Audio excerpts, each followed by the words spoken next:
అప్పుల బాధలు వెంటాడుతున్నాయా? అయితే 6 JVR వారి జాతిరత్నాలు ధరించండి. రాజమండ్రిలో దారుణం చోటు చేసుకుంది. సినిమా చూద్దామని చెప్పేసి మాల్కి వెళ్ళిన ఒక మెడికల్ స్టూడెంట్ ప్రియాంక జీవితం అంధకారంలోకి వెళ్ళిపోయింది. అసలు ఏం జరిగింది అనంటే, ప్రియాంక వాళ్ళ ఫ్రెండ్తో కలిసి సినిమా చూడడానికి అని వెళ్ళి మూవీ అయిపోయి మళ్ళీ తిరిగి వెళ్తున్న సమయంలో ఒక కార్లో ఇద్దరు వ్యక్తులు ఈ మాల్ ఏవి అప్పారావు రోడ్లో ప్రసాద్ ఆదిత్య మాల్ ఇది. అయితే ఇద్దరు వ్యక్తులు మద్యం తాగున్నట్టున్నారు. వాళ్ళు అప్పటికే సెక్యూరిటీ వాళ్ళతో కూడా గొడవ పడ్డారట. సో ఏదైతే మూవీ అయిన తర్వాత అందరూ వెళ్ళిపోతారో మాల్ నుంచి, అక్కడ ఎగ్జిట్ గేట్ దగ్గర చూడొచ్చు మనము విజువల్స్లో క్లియర్గా. వాళ్ళ ఫ్రెండ్ ప్రియాంక ముందు వెళ్తున్నారు ఒక స్కూటీ మీద. వెళ్తూ ఉంటే ఈ వెనక కార్లో ఉన్న తాగి ఉన్న వాళ్ళు ఎవరైతే ఉన్నారో వాళ్ళు ముందుగా వాళ్ళని యాక్టివాని ఢీ కొట్టడం జరిగింది. అప్పటికి ఆ అమ్మాయి వెనక్కి చూసింది, ఏదో మాట్లాడుతుంది, ఆర్గ్యూ చేస్తుంది.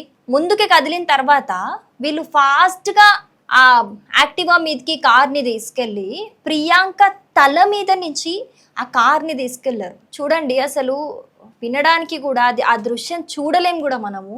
తీసుకెళ్లటం వల్ల ఆ దగ్గరలోని హాస్పిటల్లో జాయిన్ చేశారు. సో సిచ్యువేషన్ ఇంకా క్రిటికల్గా ఉందని హైదరాబాద్కి కూడా తరలించారు. ఇప్పుడు ప్రస్తుతం ప్రియాంక పరిస్థితి చాలా దారుణంగా ఉంది. బ్రెయిన్ డెడ్ అయిందని డాక్టర్లు చెప్పారు.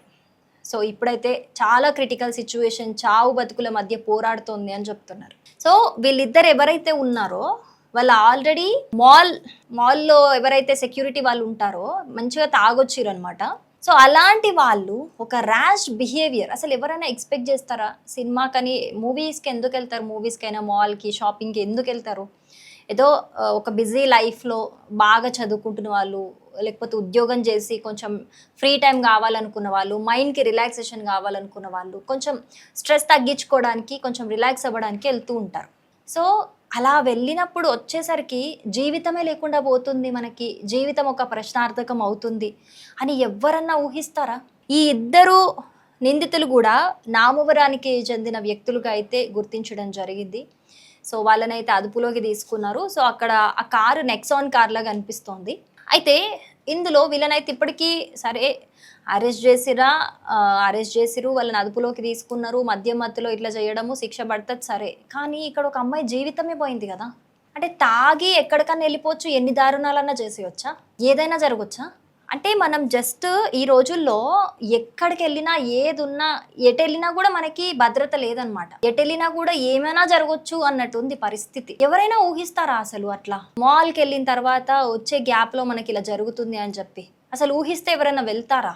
అండ్ అక్కడ వాళ్ళ బిహేవియర్ చూడొచ్చు, ఎంత ర్యాష్గా ఉందంటే అంత ర్యాష్గా ఉంది వాళ్ళ బిహేవియర్. బాగా తాగేసి వెళ్ళిపోయారు. కొంతమంది ఉంటారు కదా, వాళ్ళకి పేరెంట్స్ సంపాదించి పెట్టగానే బాగా డబ్బులు ఉంటాయి, కష్టపడాల్సిన అవసరం ఉండదు, తాగాల తిరగాల రోడ్ మీద, ఇదే పని, ఇంతే ఉంటుంది. నేను మళ్ళీ చెప్తున్నా, ఎవరైతే ఇట్లాంటివి చేస్తున్నారో వాళ్ళకి మాత్రమే కోపం వస్తుంది. నేను వాళ్ళని అంటున్నా. నన్ను అన్నారు, వాళ్ళని అన్నారు అని మీరు అనుకుంటే ఎవరు ఏం చేయలేరు. కానీ ఇట్లాంటి వాళ్ళ వల్ల చూడండి, ఇప్పుడు ఆ అమ్మాయి జీవితమే ఒక క్వశ్చన్ మార్క్ అయిపోయింది. అసలు ఆ అమ్మాయి బతుకుతుందో లేదో తెలియదు ఇప్పుడు. చూడండి ఎంత దారుణం. అసలు తల మీద నుంచి కారు పోనడం ఏంటి? ఏదో అనిందని చెప్పి అక్కడ తప్పేవరిది? ఆ విజువల్ క్లియర్ గా తెలుస్తుంది. వాళ్ళే గుద్దారు ఫస్ట్, ఆ స్కూటీని ఫస్ట్ వాళ్ళే గుద్దింది, ఆ వెహికల్ని, బైక్ని.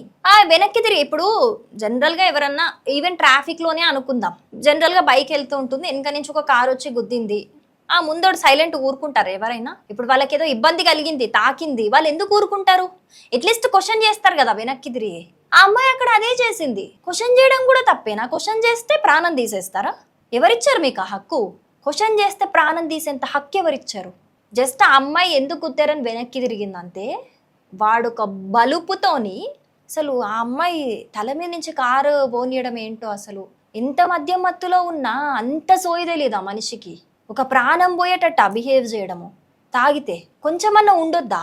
సో మాల్ యాజమాన్యం అయితే వీళ్ళకి సంబంధించిన విజువల్స్ని కూడా బయటికి వదిలింది. చూడొచ్చు మనం ఆ విజువల్స్లో. వీళ్ళే అక్కడ ముందు తిరుగుతూ ఉన్నారు, అక్కడ మాల్లో వీళ్ళు అని అనుమానిస్తున్నారు.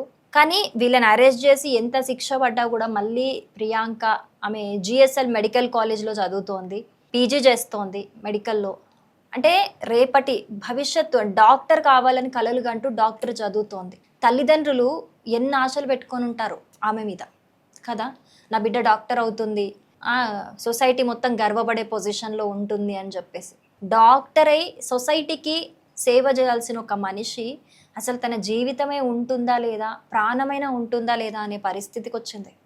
ఇంత బాధాకరం అసలు. అది కూడా జస్ట్ ఏదో మాల్కి వెళ్ళొచ్చి సినిమా చూసే గ్యాప్లో జరిగింది, ఆ గ్యాప్లో జీవితమే అంధకారం అయిపోయింది అని అంటే నిజంగా చాలా చాలా బాధించే విషయం ఇది.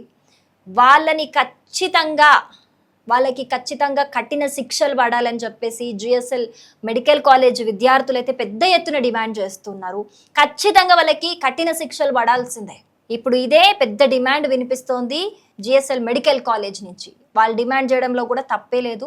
కానీ ఏది ఏమైనప్పటికీ కూడా ఇప్పటికీ ప్రియాంక పరిస్థితి చాలా క్రిటికల్గా ఉన్నట్లు తెలుస్తోంది. బ్రెయిన్ డెడ్ అయిందని డాక్టర్స్ చెప్పారు. ప్రియాంకకి ఏం అవ్వకుండా మళ్ళీ సురక్షితంగా బతికి తొందరగా రికవరీ అయిపోవాలి అని చెప్పేసి మనమందరం కూడా కోరుకుందాం.